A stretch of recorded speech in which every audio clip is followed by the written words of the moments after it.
mute my audio.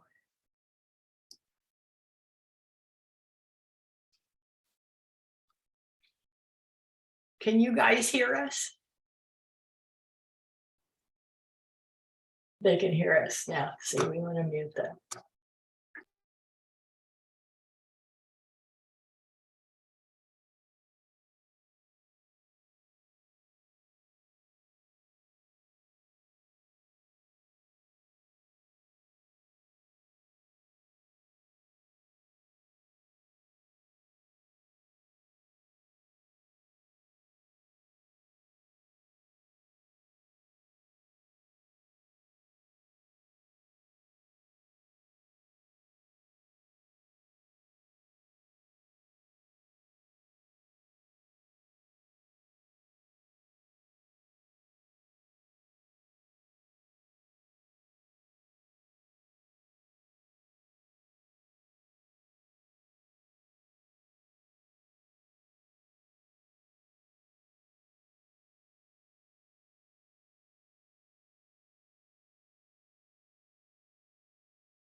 Can anybody hear me?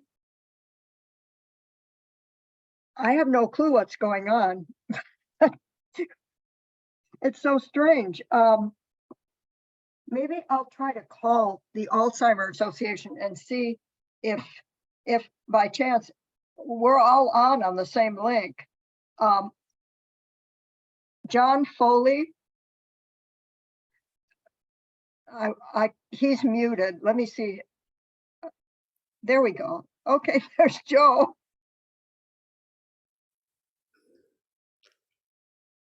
Yeah, I don't know either. Trying to figure out if John can hear me.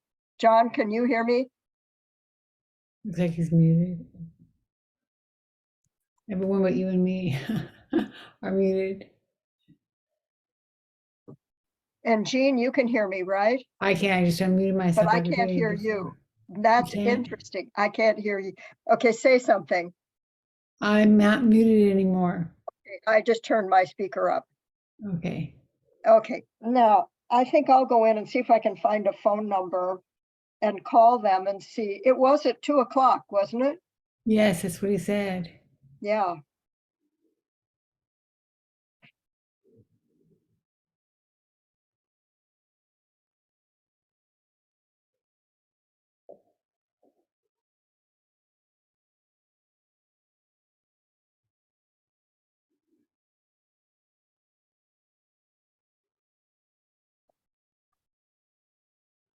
$2:30. Oh, I'm gonna go stir my stew. I'll be back. Can you hear us now? I'm gonna call them. Can you hear us now? Yeah, I Yes. Okay, we'll leave it like this until the meeting starts then, so we can all. Because I just double checked on my chart and it's 2:30. Yeah, I just double checked too. Didn't Donald say it was at 2 o'clock? I Yes. don't know. I don't know who said 2 o'clock, but if you go on my chart on Eisenhower and you check it, it's 2:30. Okay. Okay, well, I'll be back. Okay. Go stir the stew for dinner. Yeah, I'm gonna fix myself some lunch. you got plenty of wow. time. Okay, see you soon.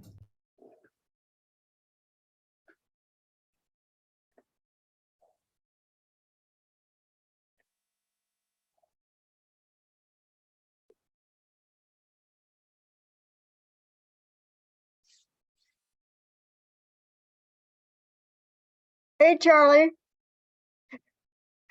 We almost had enough that we could have sung a few songs that'd be great. True.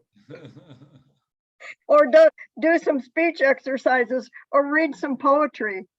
Like my favorite one, I think of all time is the poem you read about being 6 years old, or what was it? Oh, yeah, that one. That was a riot. That was just a riot. That was funny. Yep. Well, I'm gonna fix something. Okay, I'm gonna go. All right. See you when you come back. You're gonna come back, right, Charlie? Yes, I'll be back. 2:30. Okay.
Hi, good afternoon, everybody. We are just about to get started. I'm just going to put that presentation back up. We also have a Zoom that's been going on, and we'll have people on the Zoom to hear all of them.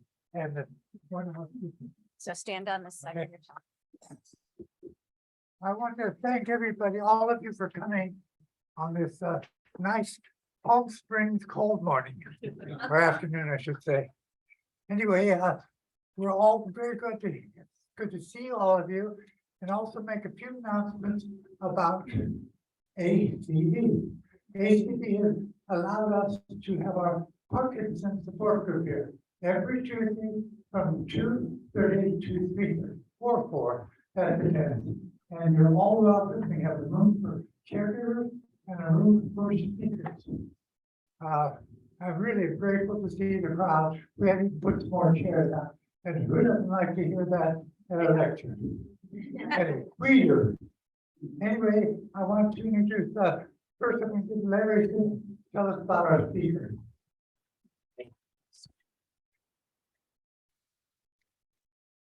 Well, welcome everybody. It's glad that you're here, and we're just thrilled to see so many new faces. I'm just curious, how many are here because of Rocksteady Boxing? Would you put your hands up? That's fabulous, fabulous. And okay, Songshine folk, great. And just because I'm here, you're here.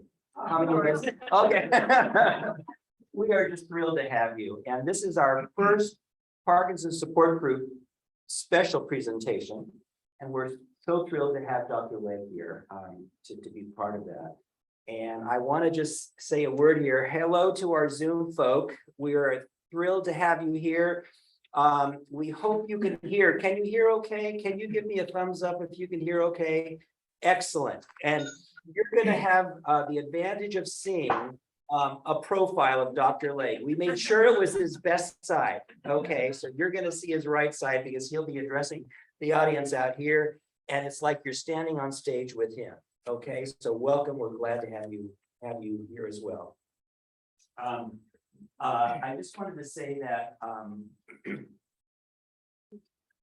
with Dr. Legge here, he was at one point, I think, our one and only movement disorder specialist.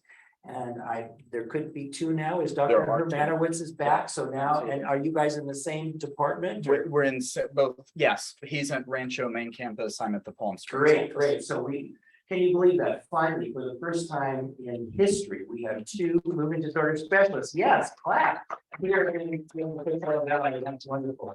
Well, many of you, I think, are patients of Dr. Legge. I'm just curious, how many see Dr. Legge? Okay, about 50% or more. That's fantastic. So you know that patient-doctor relationship that you have built in our building with them. But there's other things that we just want you to know a little bit about Dr. Legge as well, that you may not have time to talk about that during your time with him. And we'd like you to know about his training, his credentials. So I'm going to have to kind of read that. But he started his undergraduate work at Christian Brothers University at Memphis, Tennessee. That's where he got started with his undergraduate work. And then medical school, he moved over to the University of Tennessee Health Science Center of College of Medicine there in Tennessee, and then moved to Virginia Commonwealth University in Richmond for his residency. And then finally he saw the light and came to California. And he did his fellowship in movement disorder at California, University of California, San Diego. And we're just thrilled that he can be here. He's now a board certified neurologist with a fellowship in movement disorder. And we have the good fortune of having him here in the Coachella Valley. Now at Eisenhower Health. There's other things that just would like to say that I have learned about Dr. Legge, and somewhere along his journey of life, he found a guy and has now a husband, and that's great. They enjoy going to wineries together and breweries together, and they love eating out in restaurants, so you might see them at some point in time. And I learned that you are an amateur astronomy. And I know that's interesting. And he's really great on all technological platforms and loves the game and is an avid dog lover. Yes. And that's good. Okay. And he has the best socks in the valley. Yeah. Okay, so. And we show that today. But the thing that I think we all appreciate so much about him is his passion for his patients and serving them. And we're just glad to have you, Dr. Legge. So thanks. Take it away. Thank you. Give him the microphone. Oh, Thank you, Larry. Well, thank you, Larry, so much. That was a very, very kind introduction, and do want to, thank the whole group for having me out. It's a true honor and a privilege. So let me dive right, as I say, let me dive right in. So and even thinking about the title of the lecture today, I thought, what would be a reasonable title? And I thought we'd just keep it relaxed. And so I just wanted to have a conversation. So I thought, let me just call it Conversations on Parkinson's Disease. So, and hello, all of the Zoom crowd too. So happy that we're all together. So let's see here.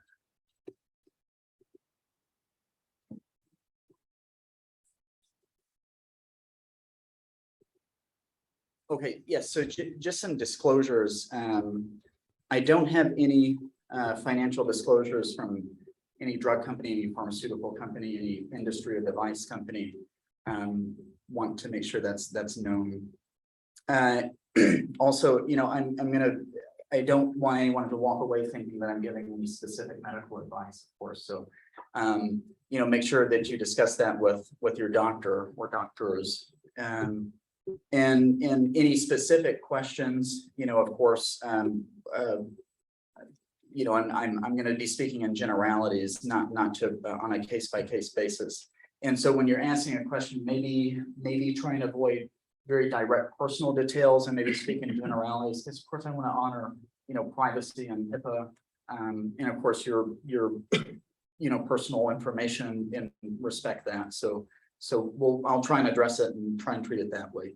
All right. So again, I want to thank the entire support group here. It really is a privilege to be here, and I'm happy to spend the afternoon with you. Thanks to Larry and everybody for getting all of this together. Priscilla for the tech support, and want to thank the local hospitals, of course. During COVID and recruitment and everything, it was difficult, and I felt it's been a very soft landing coming from San Diego, and I'm grateful to Desert and grateful to Eisenhower, and so I'm happy to be here. It's truly a blessing, and because of all of you, I think that's why I do why I do what I do, and because I'm passionate about it and I love doing it, and it's a true it's so gratifying to be there and to be a part of the team and to help. So in thinking about support groups, this was kind of weird, kind of dialogued and thinking about some ideas to cover in the conversations. And the importance of support groups is, just look right now, I think this is very important, us being together, having an open forum, being able to talk, share information. So it's a place of community, and it's a place of belonging where you can, feel as part of a group that you're not alone. For me, it's really an ally in the community because, I can turn to patients, and I now have brochures in the office, and say there's support groups in town, not just for Parkinson's, but for essential tremor and some other disorders as well. So, and that is so powerful to have, as opposed to if we were in a rural area, where you're alone, and there's no doctor for 120 miles. It's important to say I can drive 20 minutes. Maybe that's a while for Palm Springs, but to 5-10 minutes, and then you're where you can be together. So that I think that is a true benefit, selfishly for me, and I think it's a great thing for all of you. And I would highlight, and I was looking back in the back, and I saw just a few brochures, and I saw the Parkinson's Foundation speech, some speech therapy work, booklets.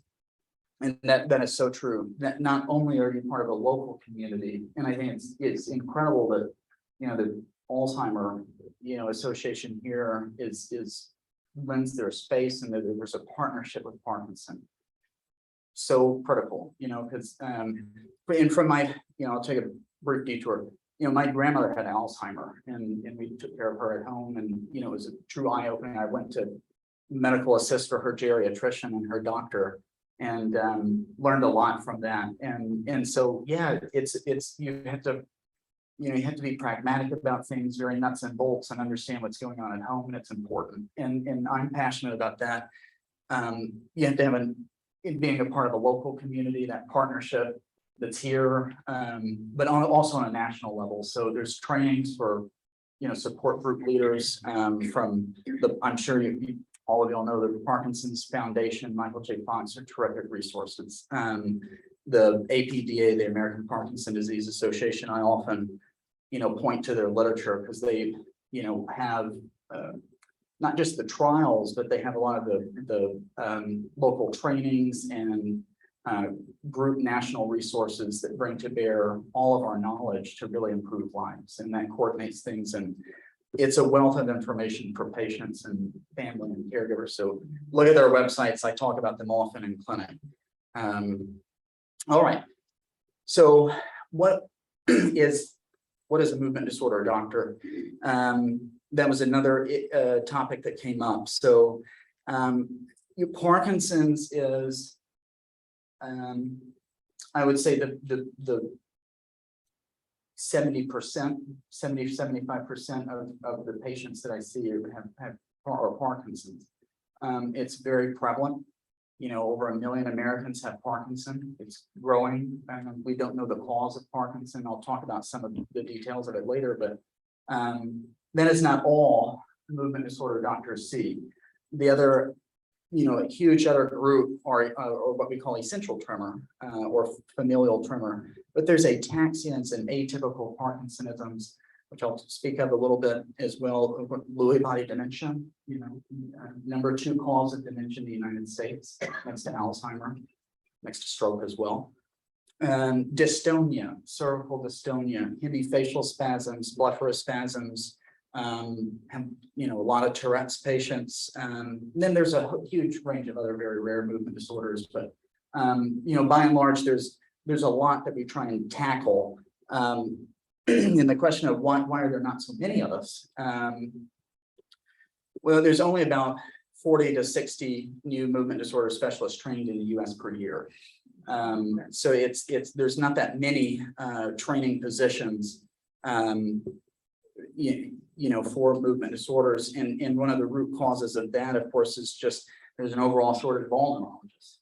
I chose to do, movement disorders, but other neurologists may choose to do epilepsy or multiple sclerosis or ALS Lou Gehrig's or pediatric neurology, or what have you. And all of these are at critical shortages. There's an overall doctor shortage in general. So it's challenging, but I hope that we're trying to improve that amongst other things, but it comes at a cost to the patient, is that there's just not so many doctors to be around. So in your point that there's now 2 of us here is I think it's a really big deal. Versus LA, you can stow a throne and hit a movement disorder doctor. So you were about big major cities, you'll have a lot more because of academic centers. The farther you move out, your rate of subspecialists and everything goes down. So not unusual to have to travel again for those rural patients. So it's a great thing we've got local resources here. So I do, I think, I would be remiss if I didn't actually speak up on Parkinson's disease from a little bit of a medical or scientific perspective. But I'm going to be very extremely general and broad.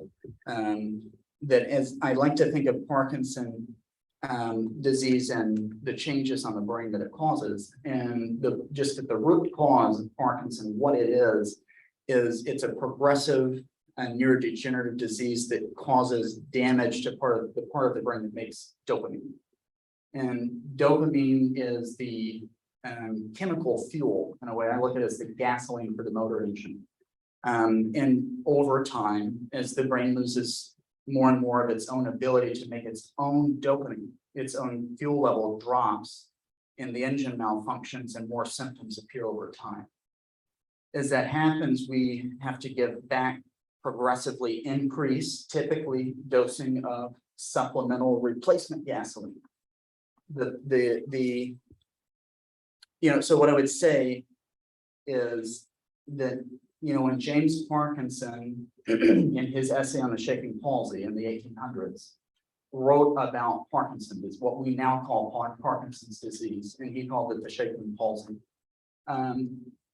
That really all someone has to have is just a few, actually just two symptoms, and you can call Parkinson's. And it's just slowness and stiffness. And you frequently can see a tremor, but you don't always have to have tremor. So that you start to get into this area where there's various different forms of Parkinson. And what I would say is all of you probably know is you're unique and different in how you experience Parkinson. Everybody is that way. And we think that the best understanding of it is that as the disease presents itself and progresses, the way it impacts the brain and the areas that are affected and when they are affected over time is a very different pattern in everyone. It tends to follow different thumbprints of hallmarks of what we see in symptoms, but everybody's very different in their manifestation of symptoms, progression. All of that being said, we do try and silo, two main types. There's generally the tremor type of Parkinson, and there's the non-tremor type. We call it more the gait disturbance form, the walking disturbance form, where there's more stiffness and slowness and problems with walking. We approach them generally the same. We both give the medication replacement gasoline, which is carbidopa-levodopa, and I'll talk about that in a moment. I do want to say about when I say motor and non-motor symptoms. So motor relates to movement. So movement being, a manifestation of something not working right with your movement on the body, that being stiffness, walking, slowness, tremor, versus non-motor symptoms, which are not related to physical, movement symptoms that you can see, tremor, stiffness, slowness, but more related to other organ systems. So what do I mean? Sleep, constipation, urinary issues, lightheadedness when standing, nausea, changes in appetite, changes in mood.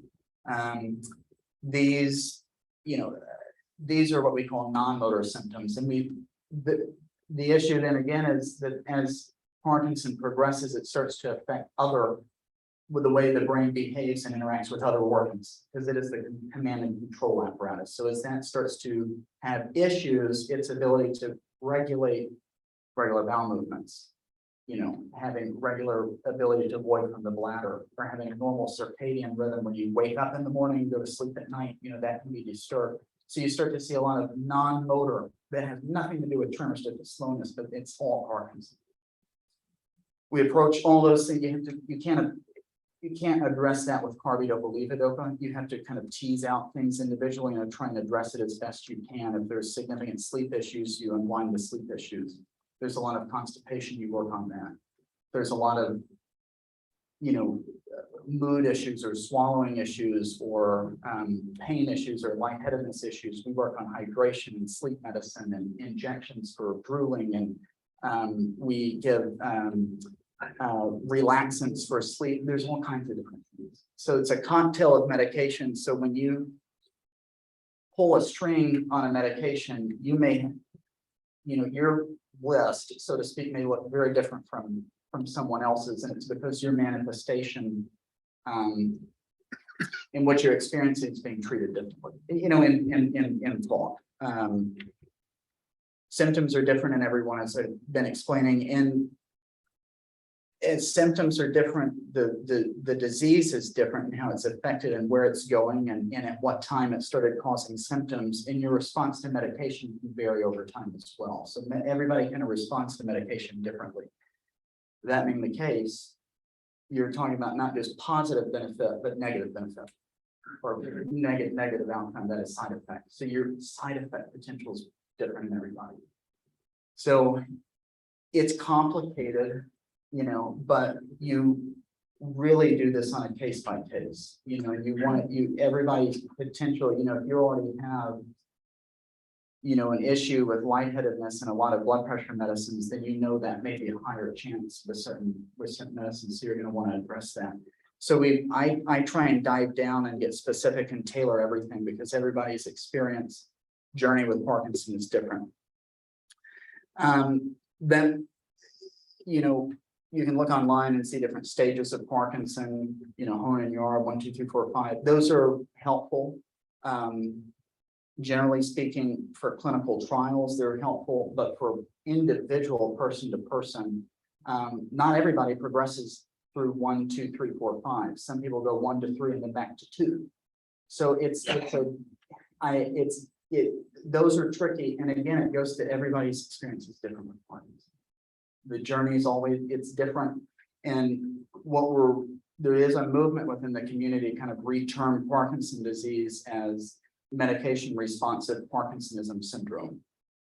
And what that reflects is that you have a syndrome that involves walking abnormality or tremor or stiffness or slowness that responds to dopamine type medication, to replacement gasoline type medication. And I think that's a better term than saying you have Parkinson's, so you look like X. Yeah, so I think it's a more honest term. What are the treatments? So, you know, again, treatments generally escalate over time as Parkinson progresses. I like to say it's almost like a chess game. You know, if the disease makes a move, we make a counter move to try and counteract it or to supplement. So it changes over time. You know, unfortunately, 60 years ago, you know, in the 1960s, levodopa was discovered. And Dr. Hornikowitz and Coates, they won a Nobel Prize over its discovery. 60 years later, it's still the best medication.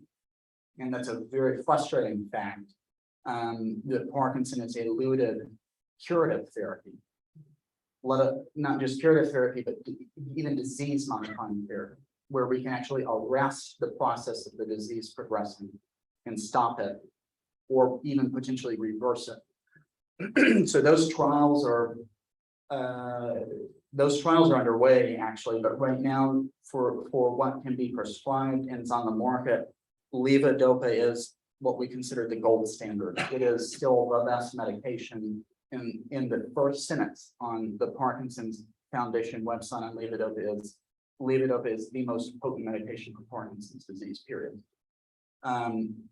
It's the clean over time. With Parkinson, it becomes the most effective medicine and the cleanest one from a side effect potential. So I love carbidopa levodopa. It's our best weapon. Now I will say that with me saying that levodopa is a type of gasoline or a fuel, is that people's engine burns at a different rate. So you know, in terms of how many pills you're taking per dose and maybe how often. I think about, you know, if your engine's burning relatively quickly, you may need to be filled up more and more frequently, you know, with an increased amount of tablets or more frequent throughout the day. We look at trying to convert to extended release forms to decrease the burden of having to take frequent dosing. So there's different ways we try and approach it, but as the disease changes, we have to change our strategy. You know, we have to adapt as well. And that includes how much and how often we're giving medication. The goal is generally to try and maintain a balance between what we call on and off symptoms. In generally, there's a sense of not a clarity on what do you mean on and off, right? You know, I don't feel on and off. I don't feel that change. On is on is generally when the medication is working. When the medication is in your system and working and you have a reduction in tremor, stiffness, slowness. Walking posture may get better as well. Versus then when you're near the end of your dose or you miss a dose, you know, and the medication wears opposite of on is off. And then the symptoms come back and then you have return as tremor, stiffness, slowness. So that's off. And as Parkinson progresses, the change between on and off happens more frequently. That fluctuates more frequently. And so our Goldilocks zone of being able to maintain right in the box becomes more challenging to maintain, and that requires a balancing act of the medication. Enough to feel on, but not enough to have side effect. You know, I'll talk about some side effect as well, but you know, nausea or lightheadedness when standing or dyskinesia. You know, a lot of fear around dyskinesia.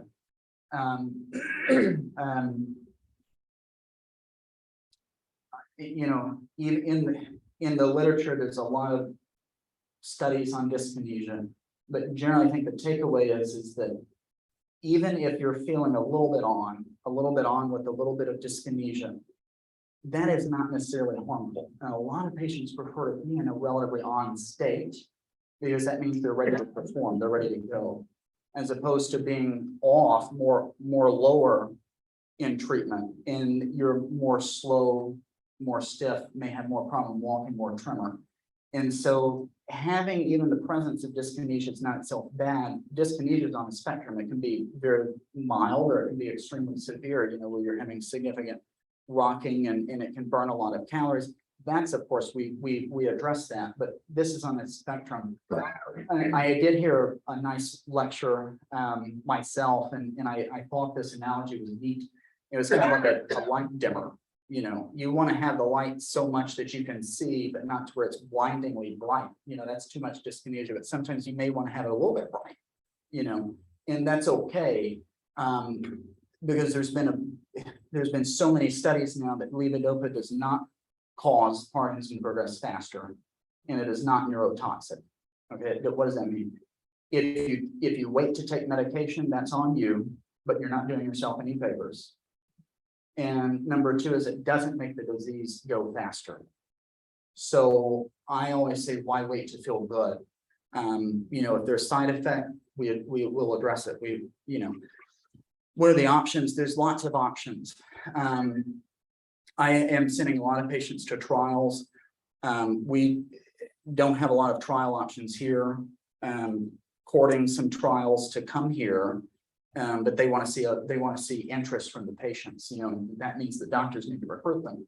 So, you know, I'm sending patients to clinical trial largely in Los Angeles or San Diego, especially for new diagnosis of Parkinson. Meaning, what, you know, you just got a diagnosis, you've never been on medication before.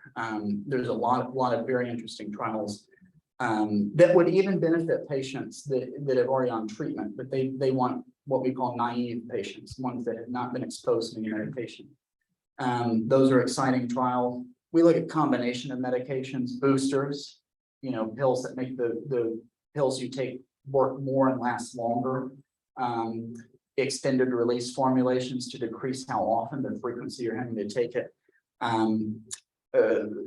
There's changing to other longer acting forms, like Rytari is one of my favorite form. It is carbidopa-levodopa.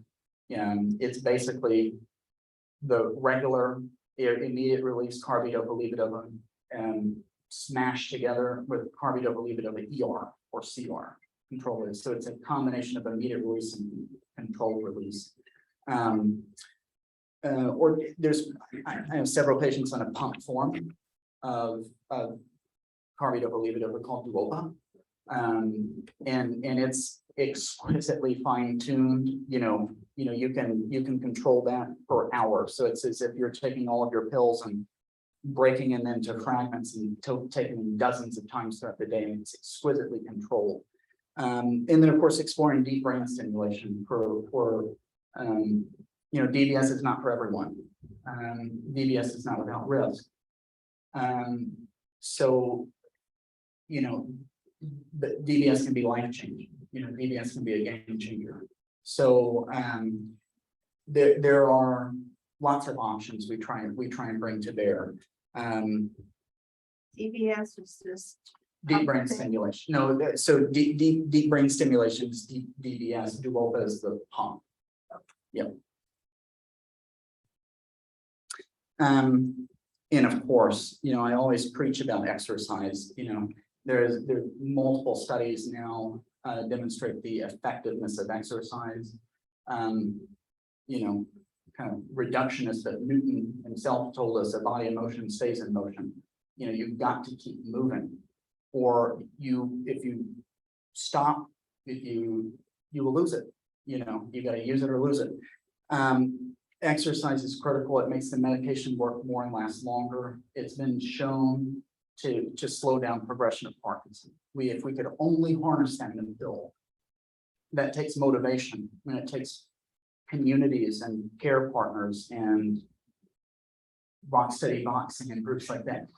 I was at the Songshine performance a couple of weekends ago, which was amazing.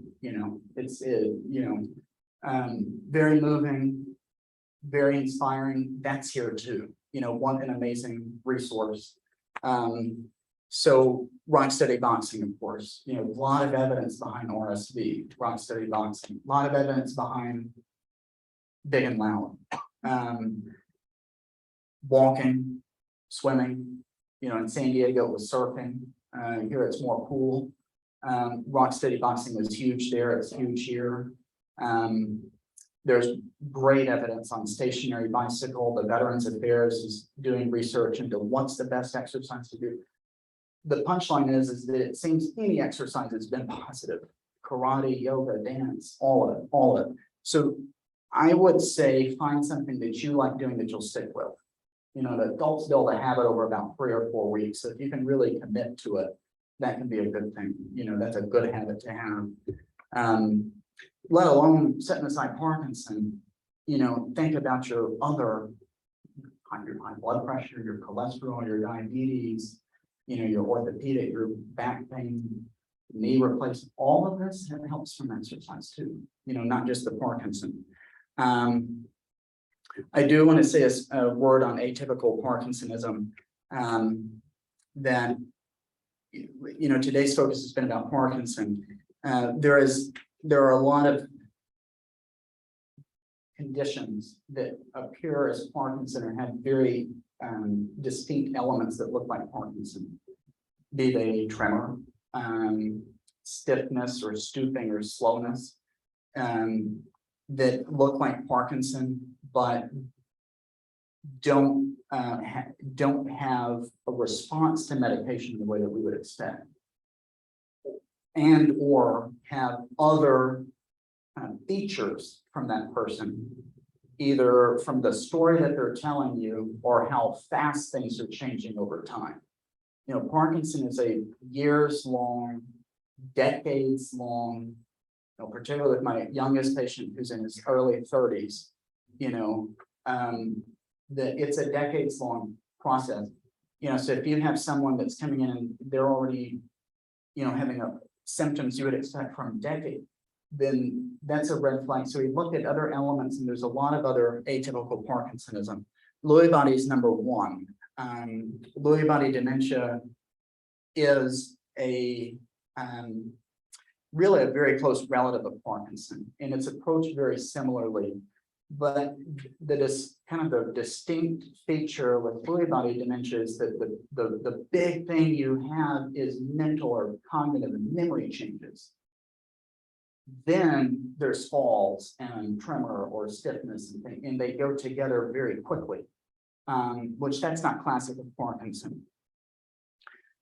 Multiple system atrophy is another atypical Parkinsonism that can have a lot of lightheadedness when standing, and does not, again, all of these lists don't tend to respond to medication. What medication? I mean carbidopa. I mean our gold standard that we would expect a response to. Progressive supranuclear palsy, cortical basal syndrome, frontotemporal lobe dementia, and then of course Alzheimer's and Parkinson, because, they don't exclude each other, and the number one cause of dementia in the United States is Alzheimer's. And that can still develop alongside Parkinson. So we need to, we always keep a watchful eye. And it does change how we approach things, and particularly from certain medication standpoints as well. So these are more rare, they are more rare, but they're certainly on our list, and we try and treat with medications and then other things as well, including physical therapy, occupational speech therapy, which leads me into, I did want to make a special word on balance, kind of a special conversation on balance. A huge cause of problems, going into the hospital, injuries, quality of life issue. And it's complex, balance is complex. And when I think about balance, I think about us as just animals. We're much more than that, but we're made up of what? Joints, ligaments, muscles. And what I mean, you may have balance issues contributed from arthritis, from, issues with you may have played sports, and had, 2 decades of sports injuries, and now you're back, you're 65 years old or 70 years old, and your back has a lot of degenerative changes. That impacts balance, hips, knee issues, pinched nerves, any blood flow issues coming from the heart and the vessels, the blood vessels that go into the arms and legs and to the feet, inner ear issues, old issues with vertigo, or if any, neuropathy that's there from diabetes or old chemotherapy, all of these together, in addition to, of course, the Parkinson, which causes progressive issues, is complex to try and unwind. And Parkinson is progressive in its balance issues, that it causes progressive balance issues that even with escalating doses of medication may or may not respond. And so when we talk about fall prevention, walking safe, making sure that we're reducing that as much as possible. Medication can help sometimes, but what I would say is also medication can sometimes worsen balance. What do I mean? A side effect of carbidopa is that it can drop the blood pressure. So when you stand up and go to start walking, you become faint and could pass out. And that may be immediate, or after you've gotten up at night to go to urinate, you get up, you get out of bed, you go to this toilet, and you're right in front of the toilet, and then you get, so then it can be, so it's again, I've said balancing act a lot. There is often no silver bullet for balance.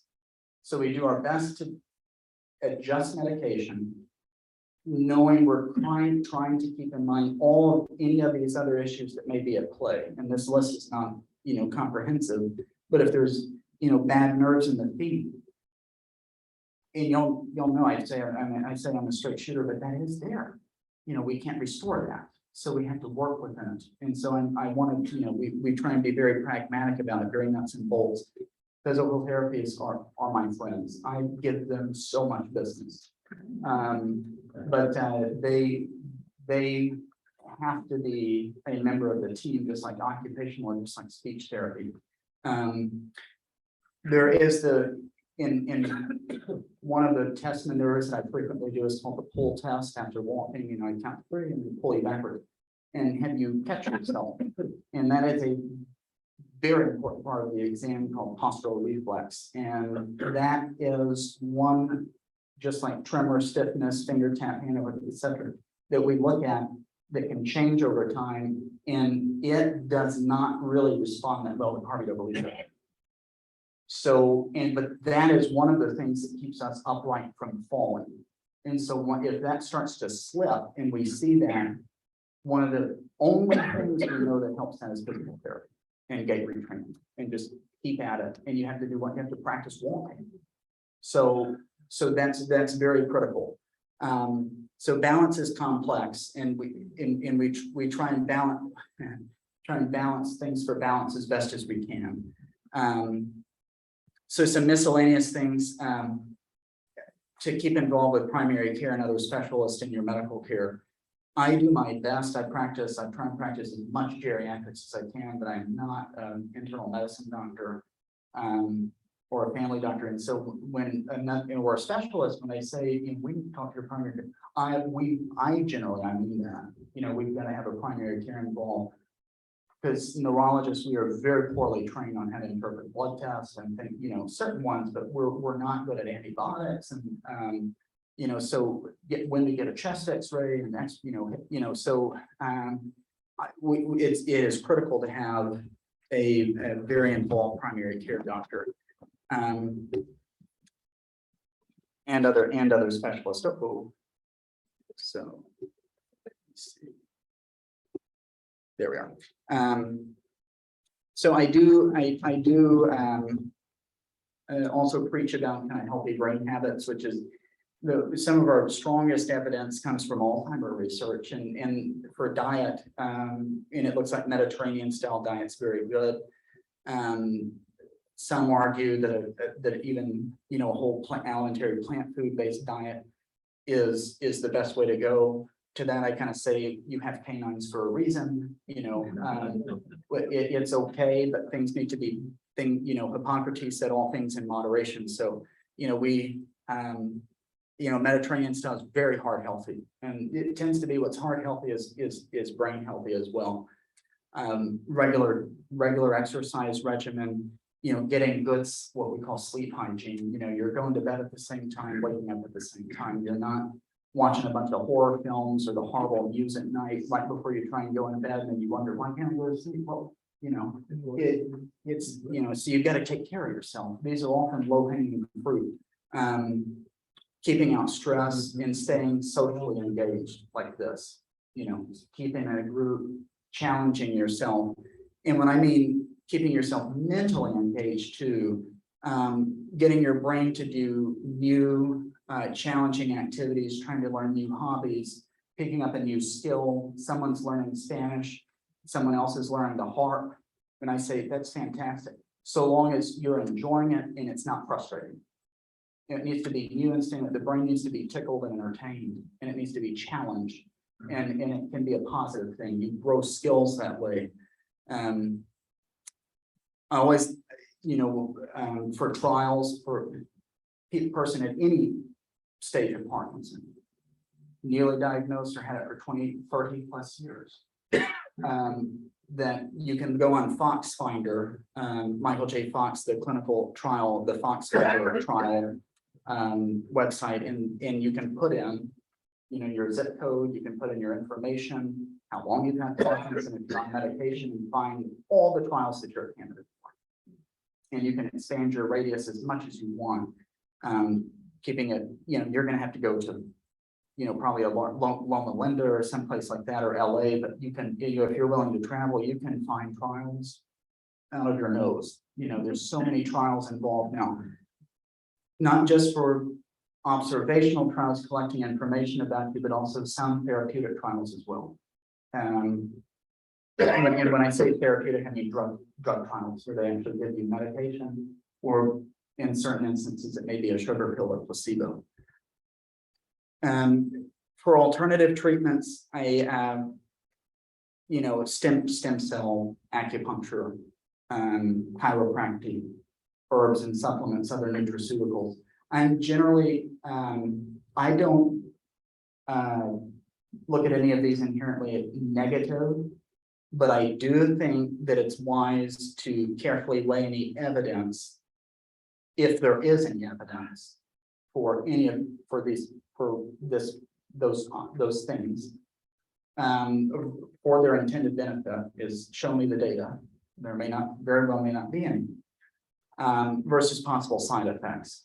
Not all of them, most of them don't have significant side effects. A lot of them have side effects we need to talk about.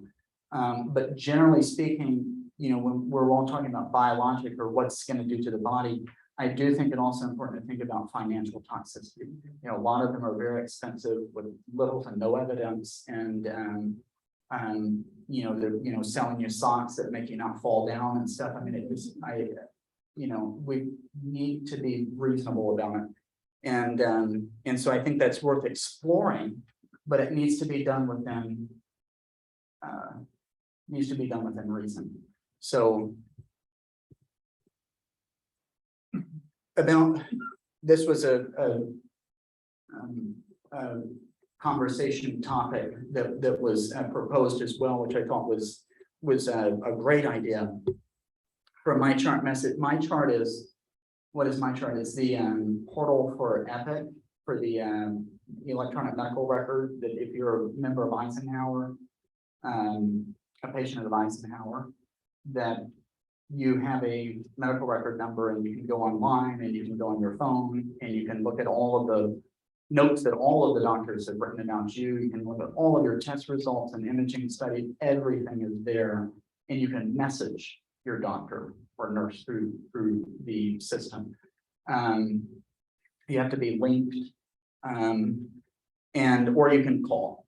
And so for me, I don't have a preference. I really don't care. You know, my opinion is it's whatever's easiest. And I think my chart's probably easier than give, but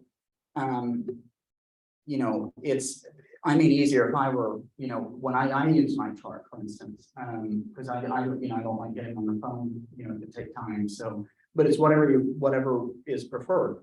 I would focus on, you know, if you're sending a message, you know, is this kind of a new or an old problem?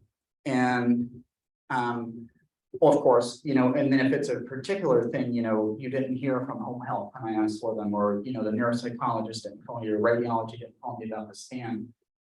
You know, within a couple of weeks, if you're not, you know, give us a ring, holler at us and let us know so we can find out what happened. For the problem, if it's try and keep it to one or two issues, because it's more complex or harder to address if it's a lot of things, because then it becomes, you know, I'm going to send out a response, but I need to get more data, and then I have to wait, you know, to get some more feedback, and then I say, okay, now I've got my head around it, but that brought up something. So then it's like, you know, maybe we should just come in, but then that's inconvenient, you know, because you can't. When trying to keep it honed and focused, and then I always look for patterns. You know, me personally, I say, is it something? Number one, is it something I did? You know, I go back and look at my last note and say, did I change something? And then now this is a result of that change. Was it a good change or a negative change? But number one, was it something I did? Was it medication related? A change to medication? Of course, I would be remiss as a neurologist that if, and this has happened recently within the past couple of weeks, if you have a sudden change in vision, speech, I mean like that. One moment you're fine, the next moment someone looks at you and you can't see, or slurring, or your face is drooped, or you can't use your arm or leg, or you've fallen, and you're you know, dragging and you can't get, there has been a sudden change that needs to go to 911. You know, I will hear about it, but immediately that needs to be a 911 call, because we're worried about stroke at that point. So that's not a message I would send. I would not sit on that or say, let me wait. Oh, no, I don't want to call an ambulance. I don't want to go to the hospital. ER sucks, and it's, you know, that's what 911's there for. And, you know, don't wait to see if it'll go away. You know, or we'll sleep it off, or wait and watch it, you know, just call 911. So that's the right thing to do. So preparing for an office visit, I think, was another thing. You know, I think knowing the medication list is super huge, big, important.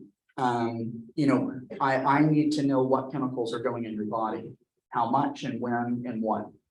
And that requires a list of medication with the doses and how often and how many, and all of it just there, keep it up to date. Have immediate concerns in mind. I help steer the ship when I kind of go over some regular questions, but I think And if there's a rolling issue we're kind of working on, we continue it. But if there's concerns in mind, have those. I like to know if the medications are working, they're working well enough. Are they wearing off early, or are they not carrying you all the way? Are there side effects? Is there dyskinesia, as we talked about? Is there any lightheadedness when you stand up, or nausea, any specific medication side effects? I'd like to know about falls. I think that's very important in health. When are they happening? Why are they happening? How often they're happening? What's the setting? Was there room spinning? Did you pass out? Did you trip? Did you freeze? All of, we go through it. Swallowing, has there been choking? We want to prevent aspiration pneumonia. We want to prevent people from choking, going in the hospital. And on what? Was this on your pills? Was this on liquid? Was this on food? Was it on, pasta, noodles, long noodles, or very dry bread? We'll kind of dive into it. It helps focus. And, try and cover a lot of these non-order things, spending time trying to reflect and look at people's sleep and the emotions, how you thinking, how you feeling, are you happy, are you, are you having memory issues, are there any hallucinations? Because I ask about hallucinations, but people don't bring it up, but it needs to be brought up when we talk about it. Very common. And so there's a lot to go over. And then a lot of times too, we got to do an injection, we may do some Botox and Xeomin, or we may use DBS programming. And so I try to be as efficient as possible to cover a lot of ground effectively. And a lot of times that has to be kind of separated over time to do a good job. But to kind of what we call triage, or what's most important to you first. And we really want to hit that, and then trying to hit some more critical things too. Okay. Thank you. I have talked for so long, and thank you so much for your attention. But I wanted to make sure we had plenty of time for Q&A. So thank you so much again for inviting me. You want to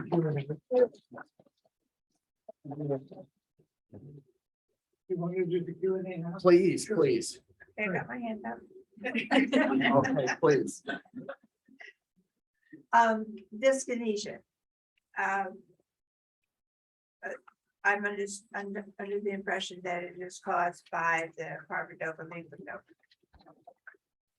And what are the various ways that you can adjust the medicine or change not changing that, but adding other medicine to alleviate dyskinesia? And can you get rid of it?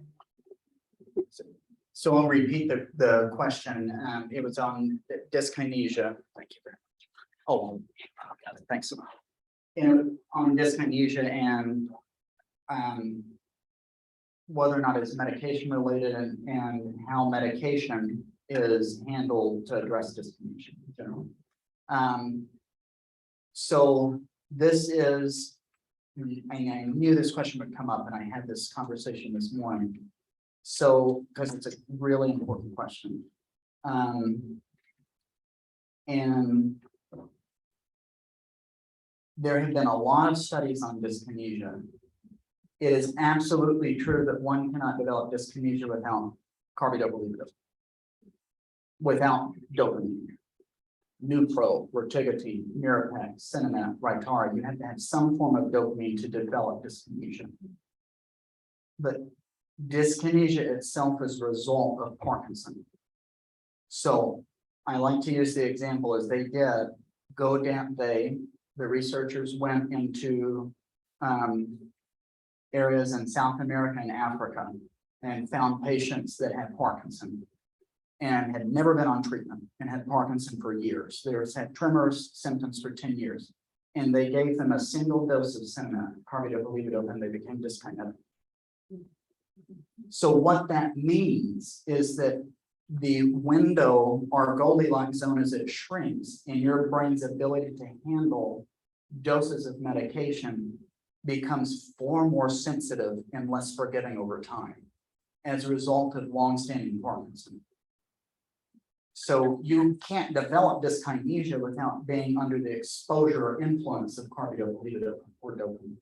But the development of dyskinesia is result of the underlying Parkinson. not because you've used carbidopa-levodopa over time, which was the fear of in the 80s and 90s is why people said, hold off on your medication. You know, don't take carbidopa-levodopa because you'll advance your disease and you'll get dyskinesia. Well, the news was you're going to get dyskinesia whether you're going to get it or not, because it was a result of what was there underneath. Does that make sense? Correct. And so we do, again, going back to what I mentioned earlier, it depends on the degree of dyskinesia and when. And dyskinesia typically comes on typically after a dose of medication, immediately after a dose of medication, 30, 45 minutes, sometimes 15. And then it may fade. It's as someone's turning on. As the engine's turning on and getting the gasoline running, and then dyskinesia may come on and then it may fade. We don't, I wouldn't do anything about that. If it's sustained, persistent dyskinesia, we work on patterns. Is it after a particular dose of medication? Can we back that dose down and maybe separate it out over time to reduce the punch that the medicine gives in the blood level to try and tamp it down and smooth out? Does that, so we try and adjust how often and how much. But there are also anti-dyskinesia medicines. So medicines that you don't have to change how often or how much, but you just add to it that kind of smooths things out and brings down that kind of overstimulation, brings people down and bring down the dyskinesia. Then amantadine and gocovri, which is long-acting amantadine, are the most popular ones. So dyskinesia does not develop because you've been using medication. It develops because the disease is there. Dyskinesia comes on under the influence of medicine. Not all of it's harmful, and if it's severe, you adjust medication. For significant dyskinesia, big motor fluctuations, you can adjust it. That's when we think DBS. That's when we think Duopa, which is that pump that you can go down to. You can control someone exquisitely over 16 hours a day, so you can really adjust throughout the day. So those are more advanced therapies we start thinking about at that point. Yeah. Also, I guess since it's from Parkinson's, you can't really get rid of it. No, there's a lot of work on what happens with the development of dyskinesia, but we believe that the actual wiring of the brain changes over time. And that the wiring actually changes, the motor engine wiring, the network of brain cells together that influences how you control movement gets rewired over time to develop more dyskinesia. And so that we can't fix. That would be more disease modifying therapy, which are in trial, in that type of realm. Until then, we have to use what medicines we have, which have potential to treat they treat symptoms, but they have potential for side effects, and we just balance it. And they work with carbidopa, there's no. Okay, we'll be seeing you. What I'm curious about is that you haven't talked about quantity and frequency taking carbidopa-levodopa. Is there any maximum dosage that you would recommend that we use? But if it's not a concern to bring on dyskinesia, why are we worried about how much carbidopa-levodopa we take? That's kind of where, so the question is there a maximum of carbidopa-levodopa in light of our concern for dyskinesia? And if you're able to push it and you just keep pushing it and you're no dyskinesia, but pushing for symptom control, then why can't you keep going? And my answer is you can.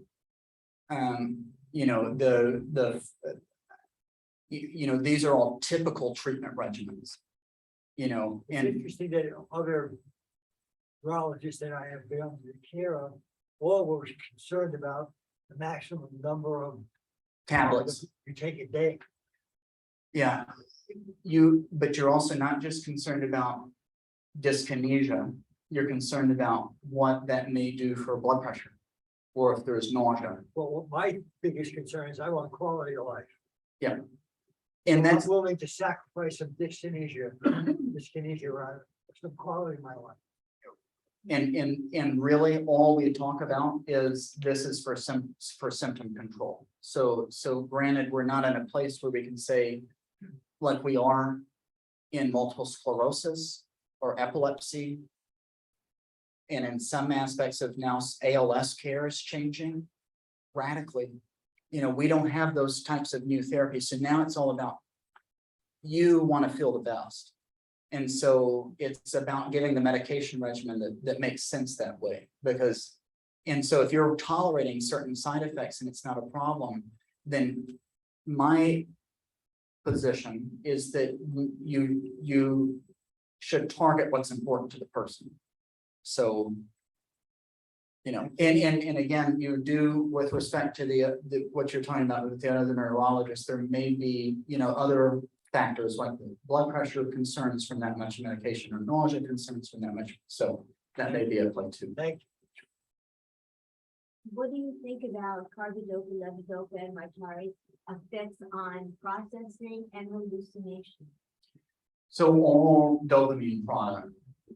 Oh, yes. So the question is about carbidopa, levodopa, and Rytary on confusion, thinking, and hallucination. Rytary is what? I don't know. Rytary is carbidopa, levodopa. It's a long-acting form of carbidopa, levodopa. So all dopamine product have potential to cause hallucination. When I say that, I mean all of the type of medication used to treat the motor symptoms of Parkinson, tremor, stiffness, slowness, the dopamine agonist, Nupro, Rotagotine, Mirapex, Pramipexole, Ropinirole, Requip, all of the levodopa products, which are Rytary, Cinema, Duopa has a potential to cause because it is levodopa. And they all have the potential to cause confusion. Typically in more more advanced Parkinson, where the cognition, the mind, then the memory, and the decision making has been impacted. If that is impacted at baseline, and then you add medication to that, there's a higher chance to develop certain potential side effects. One of those is confusion, and particularly in the evening time is more of a time we worry about. Hallucination, speaking of amantadine earlier, 1 in 5 patients hallucinate on amantadine.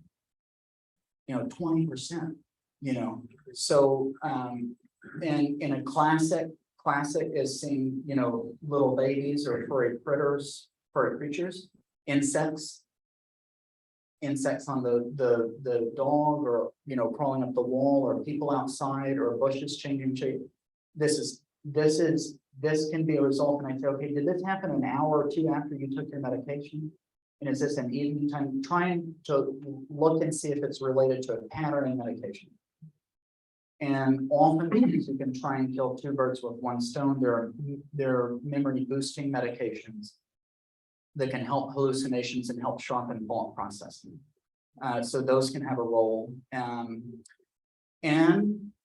there are anti-hallucination medicines.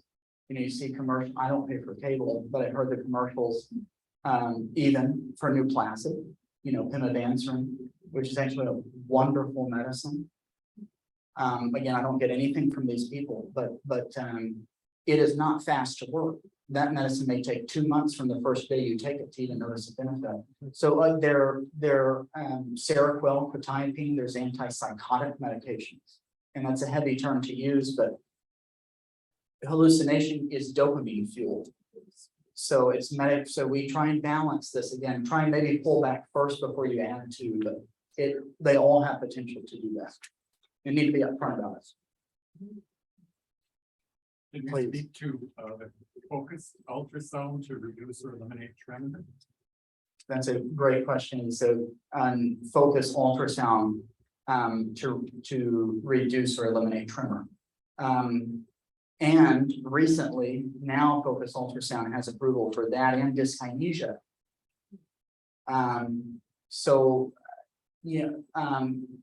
I think focus ultrasound is terrific. what is focused ultrasound? It is, it's a procedure where the ultrasound of high intensity, a very focused beam of sound wave is directed through the skull without any cutting or burr hole, no surgery. It's direct, a beam of sound is directed through the skull, deep into the center of the brain, into the motor circuit that I've been mentioning. And they purposely cause a small burning stroke. And a very small stroke, a sphere. They burn out a sphere of tissue that destroys bad tremor circuit tissue, bad dyskinesia circuit tissue, bad stiffness, that gets a lot of these symptoms.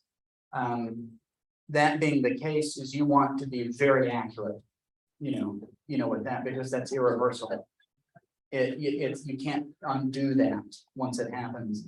And right now, ultrasound's good for just one side of the body alone. There's some pilot studies that are looking to see if they can get away with doing it on both sides, and probably so.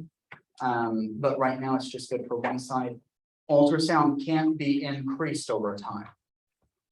So what do I mean? When versus DBS, pacemaker surgery for tremor, deep brain stimulation surgery, over time, those settings that are supplying the brainstem can be increased over time as the disease may progress. You can continue to play the game, the chess game, and increase. Ultrasound, you leave there, and that's what you have when you move forward. And so it is good if you don't like the idea of DBS, or you may not be a good candidate for DBS. But I do generally look at ultrasound as second to DBS, because DBS, you can get both sides, and it can be increased over time, and it can be turned off. And so if you have side effect, you can turn it off. You can't turn off once the ultrasound happens. But it is a terrific option now. And 3 places in California do it. Just 3. What are the 3? Stanford, UCLA, and Fountain Valley Medical Center in the Orange Coast with Dr. Devin Binder. But it's a big machine through the MRI machine. It's a big capital investment for the hospital. Only 3 places in California. So that's, that technology will be adopted quickly. So, but there's a wait for that, and I think some nuanced conversation about whether or not it's the right move versus DBS versus should we change medication to a more modern regimen, to address things. So, many of us bring a care partner with us, with the Parkinson's person to a doctor's appointment. Do you have any thoughts, advice, expectations for that dynamic in your exam room? So the question is, during an office visit, bringing not just with the patient, but a loved one or a care partner, a spouse or friend, family. I always say I love data, so I like to have more information. And a lot of times people may report, no, I'm doing fine, I'm doing great, not want to, really be up front, and you see the other person kind of look and say, no, yeah, and you kind of can get the real story. So that can be very helpful. That doesn't happen in this room. Right. So that's very helpful, because those people know what's going on at home.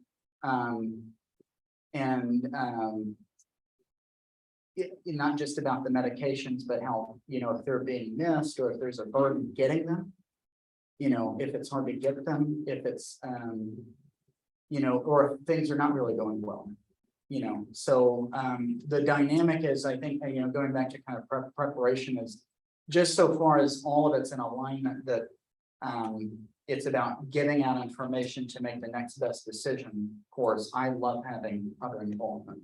Yeah. Is it true that Parkinson's can affect any muscle in your body? And then, in particular, it can affect your heart. So the question is it true that Parkinson can affect any muscle in your body? So that is an interesting question.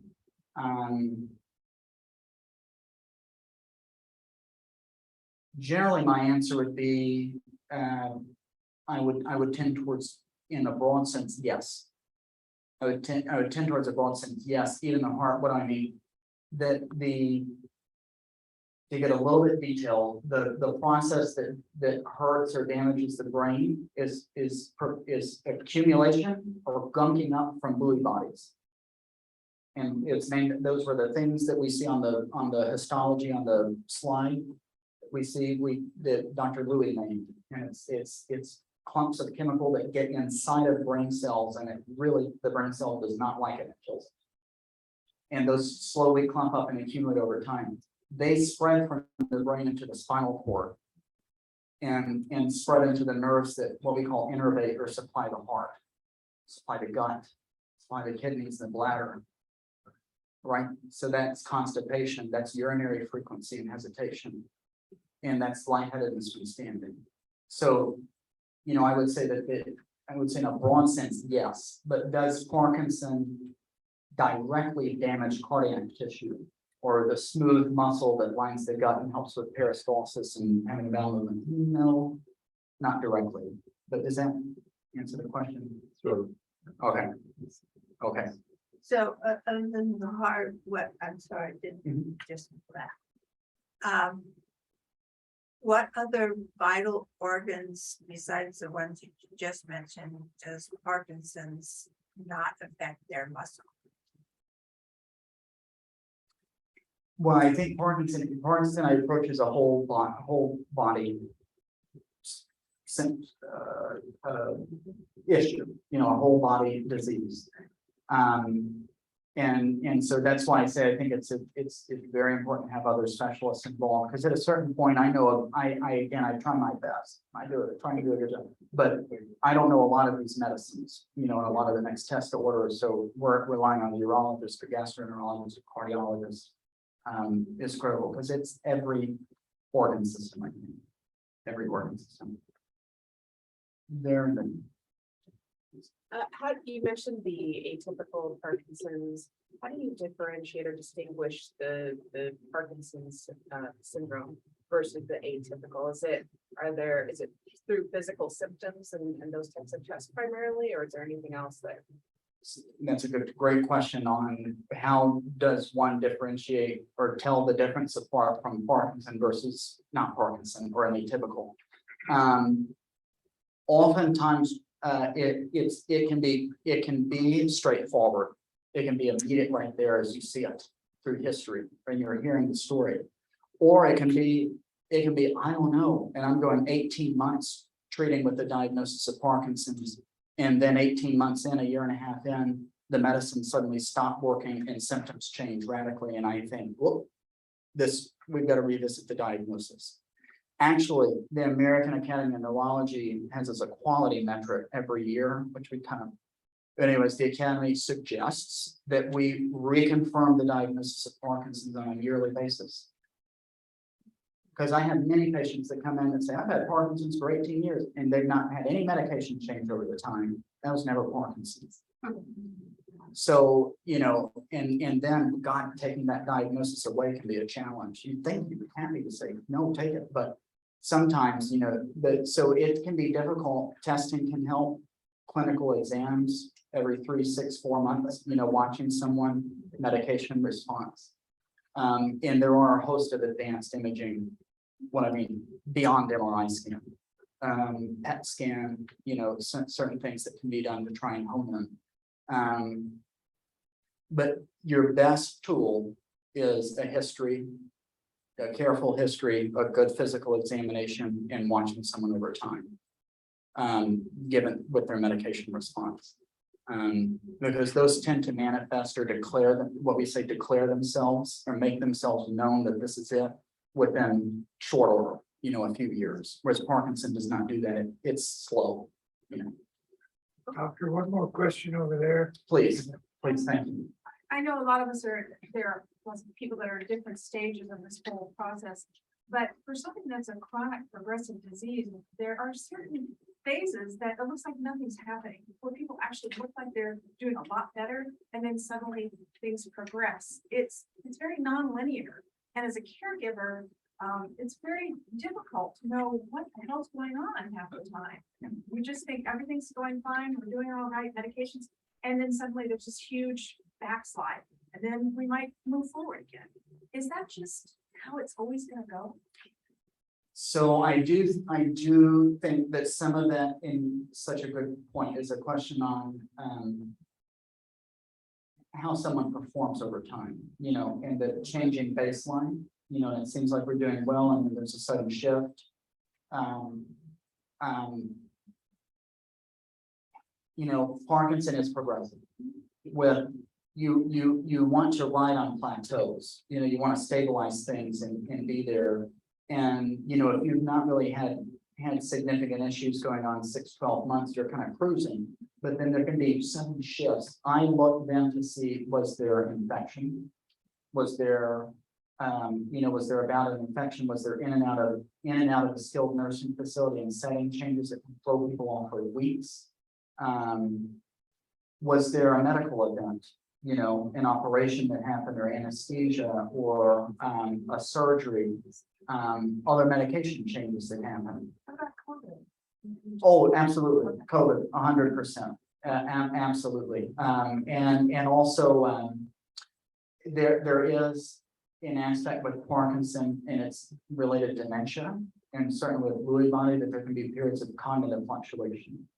So that is diagnostic of Lewy body, and what I mean by that is it is a core feature one has to generally have to say I'm concerned about Lewy body or Parkinson dementia, is that there's periods of clarity, periods of very sharp thinking, followed by a radical and sudden shift in arousal, alertness, confusion, more hallucination, more motor problem, more tremor.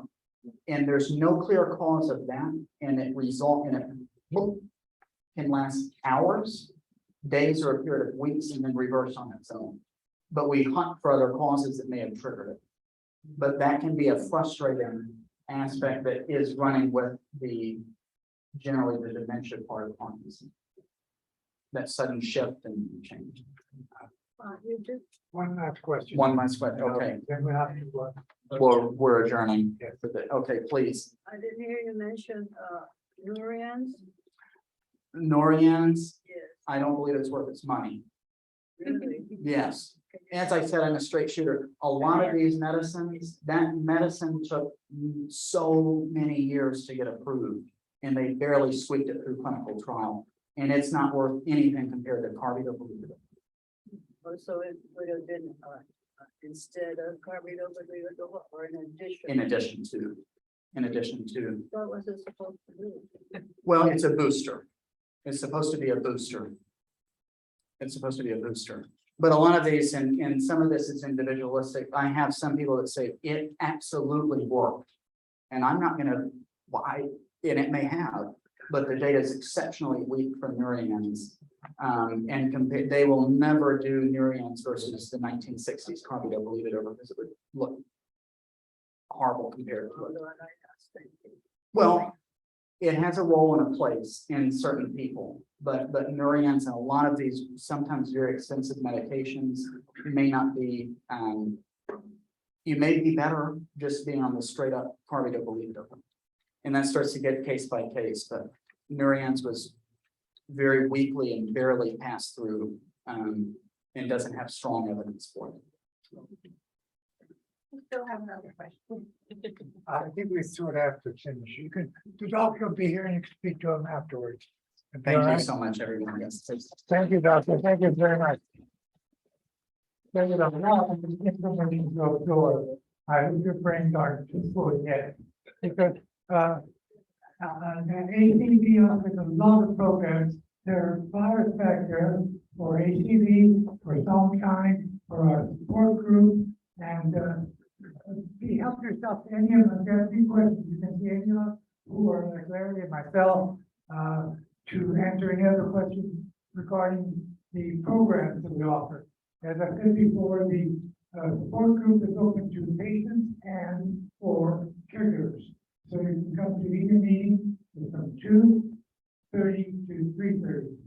And there's some refreshments in back, some coffee, some sodas, and lots of cookies.